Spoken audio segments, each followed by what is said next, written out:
All right, so welcome back to the channel. My name's Kevin. I'm Tarsha. This is Conversations with the Crawleys, and on this channel we do a lot of conversations about faith, family, relationships, and we do recaps, reviews, and commentaries on our favorite shows. This one is all about Krysten and Mitch of Married at First Sight, Season 15 in San Diego. So subscribe, like, request notifications, and share. And we'll see you in the comments, and consider becoming a member.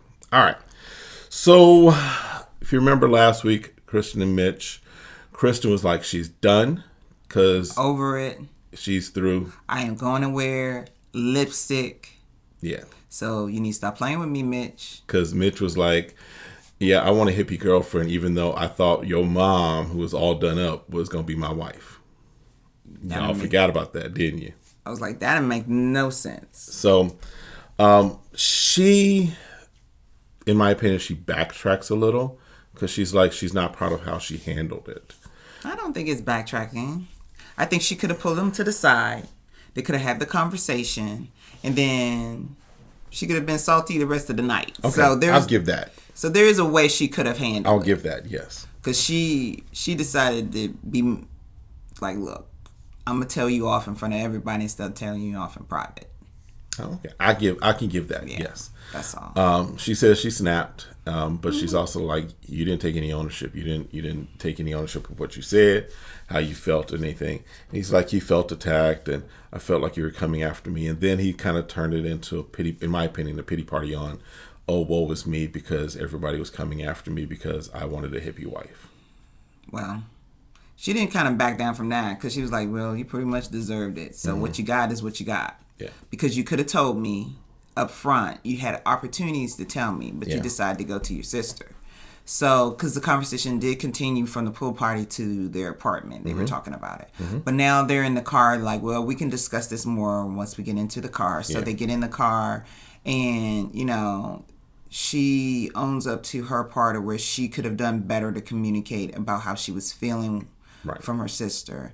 And then he indicates that, you know what, I do like just a tad bit of lipstick, so you're fine.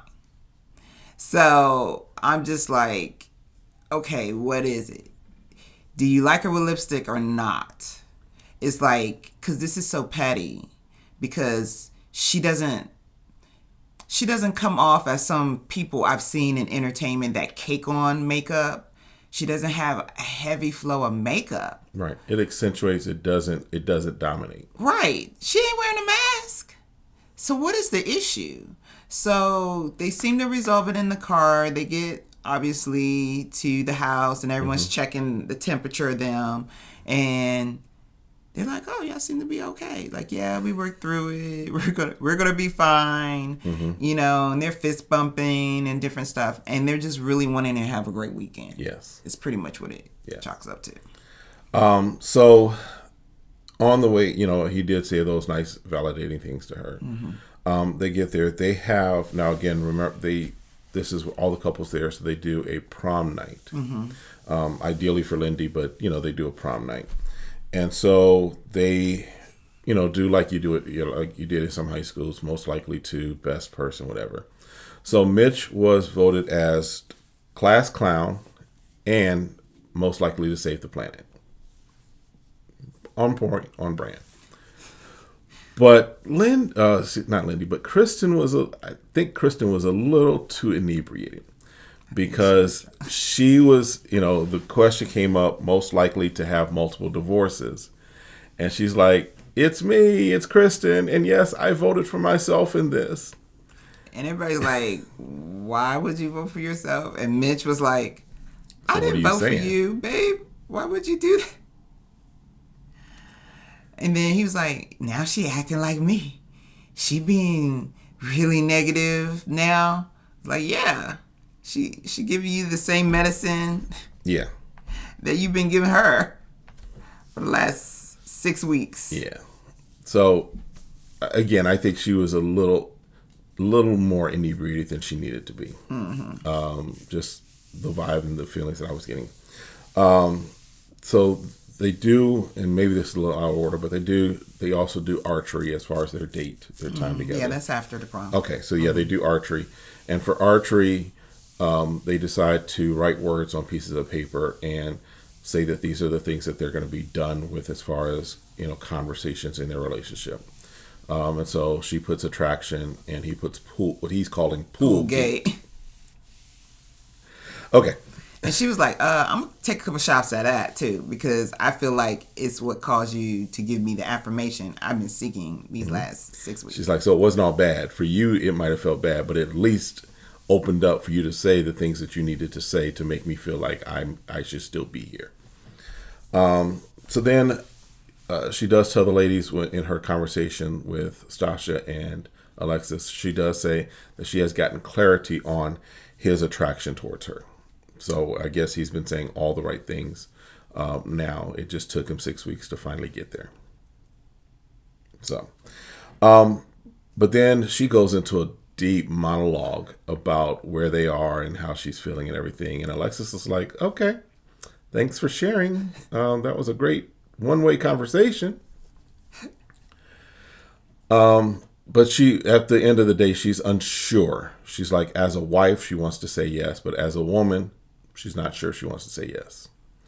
So they're still kind of up in the air as far as where they're going to end up, at least from Kristen's perspective.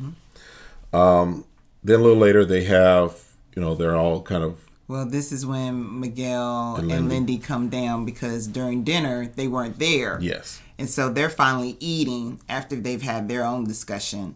And so Krysten decides to become Mitch. Yes. And she did a good job. And I think she needed to kind of get all the stress out. And she did say, let me know if I go too far. Right. So she's still being considerate of him when he hasn't been considerate, even in the things he said towards her. Yes. So, but he takes it in stride. He does. He's laughing along and he's like, no, you're fine. Then she decides to cut it off. Right. And they're hugging and kissing. So she's probably like, I could go so much further. But she's like, let me stop myself. Let me pull up. She's like, I'm going to stop myself. So, but that was it for them. We'll discuss kind of where we feel they are in our prediction video that we'll do probably in the next week or two. But we'll see what happens next week. I'm sure that there's more turbulence ahead for them, but we'll see. Let us know what you think in the comments. And again, check out the other videos that we have going on for the other couples and the other content for shows that we do on this channel. We'll see you all next time. Have a great one. Be blessed. Bye.